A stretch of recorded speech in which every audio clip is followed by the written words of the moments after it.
माझ्या कहाण्यांना प्रतिसाद मिळतोय असं वाटताना आज मला आणखी एक नवीन कहाणी तुमच्यापर्यंत पोहोचावीशी वाटते.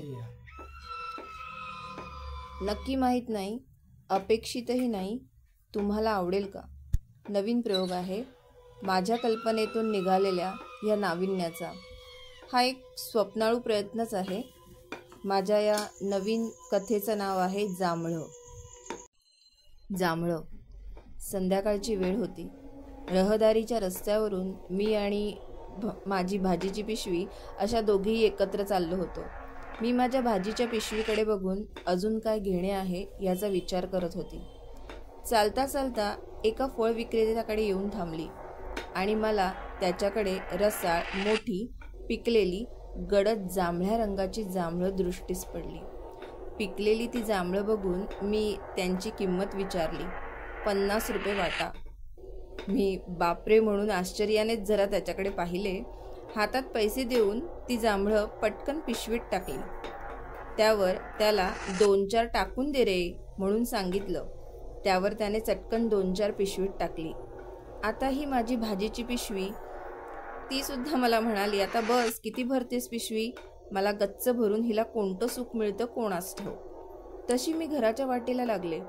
आता मात्र रस्त्यात दिसणाऱ्या कोणत्याही खरेदीचा मोह करायचा नाही आणि थेट घर पकडायचं असं मनात ठरवलं. घसा मात्र पाण्याशिवाय कोरडा पडलेला होता. साधारणतः संध्याकाळचा 7चा सुमार होता. मी माझ्या पर्समधली पाण्याची बाटली काढली. गर्दीतून थोडंसं बाजूला होऊन पाणी पिऊन घेतलं. अचानक त्या जांभळांवर नजर गेली आणि ते तोंडात टाकण्याचा मोह झाला. मी त्यातली वर जेवढी दिसत होती ती उचलून तोंडात टाकली. रस्त्यावरची रहदारीच नाहीशी झाली का कोणास ठाऊक. मी घरचा रस्ता विसरल्याप्रमाणे एका पायवाटेने जाऊ लागले. समजतच नव्हते नक्की कुठे जाते. फक्त पाय वाट काढत होते. अर्धा तास तरी उलटून गेला असेल. समोर एक भला मोठा गेट दिसला. गेटच्या जवळपास उभी राहते तोच गेट आपोआप उघडला. मी माझी पावले आत नेऊ लागली. कधी न पाहिलेले मात्र अगदी जवळचे ओळखीचे चेहरे मला दिसू लागले. जणू माझा त्या चेहऱ्यांशी जुना पण पक्का परिचय आहे. मी आता घरात प्रवेश केला. आतली सगळी माणसं त्यांच्या त्यांच्या कामात मग्न होती.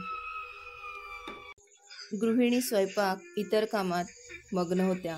पुरुष मंडळी वर्तमानपत्र, बागकाम करण्यात, लहान मुलं अंगणात खेळण्यात मग्न होती.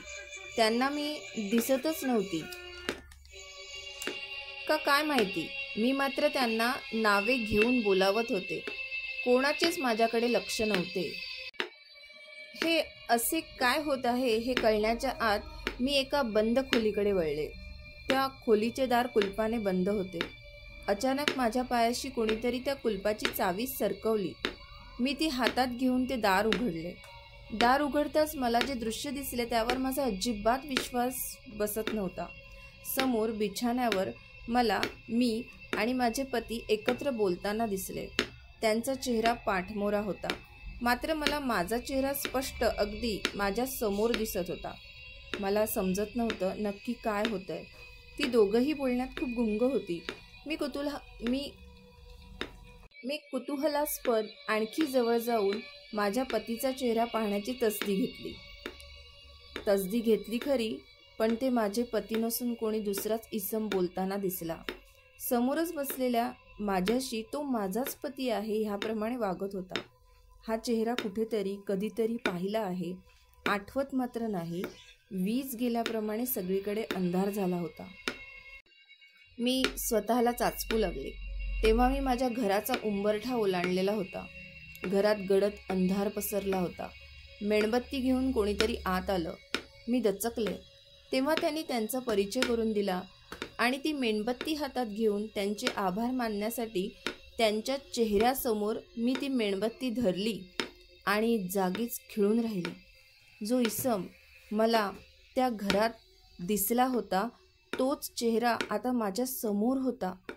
हसत हसत तो म्हणाला, मी तुमचा शेजारी. तुम्ही अंधारात चाचपडत येताना दिसल्या म्हणून मी मेणबत्ती घेऊन तुम्हाला उजेड दाखवण्यासाठी आलो होतो.